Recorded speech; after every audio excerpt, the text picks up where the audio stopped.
Scroll the video. మతపరంగా ఆలోచించొద్దు. ఇంకా మిమ్మల్ని మీరు ప్రశ్నించుకోండి. ఉదాహరణ, ఒక వ్యక్తి పాపం చేశాడు. పాప క్షమాపణ కోసం 4 రోజులు ఆయన సన్నిధికి వచ్చి ప్రార్థన చేసి క్షమాపణ అడిగాడు. ఇంకో వ్యక్తి పాపము చేశాడు. 4 రోజులు ప్రార్థన చేయడం మాత్రమే కాదు, ఉపవాసము చేసి ప్రార్థన చేసి క్షమాపణ అడిగాడు. ఇంకో వ్యక్తి కన్నీటితో ప్రార్థన చేసి తన గదిలోనే, సన్నిధికి రాలేదు కానీ తన గదిలోనే క్షమాపణ అడిగారు.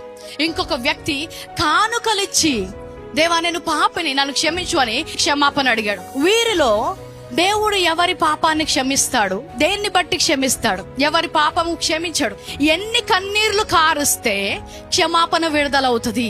ఎంత కానుక దేవుని సన్నిధిలో అర్పిస్తే క్షమాపణ విడుదలవుతుంది. ఎన్ని రోజులు ఉపవాసం ఉంటే క్షమాపణ విడుదలవుతుంది. మీరు చేసే క్రియలను బట్టి కాదంట, ఆయన నమ్మదగిన వాడు కాబట్టి, ఆయన నీతిమంతుడు కాబట్టి మీ పాపములను క్షమిస్తాడు. క్రియలు చేయడం తప్పు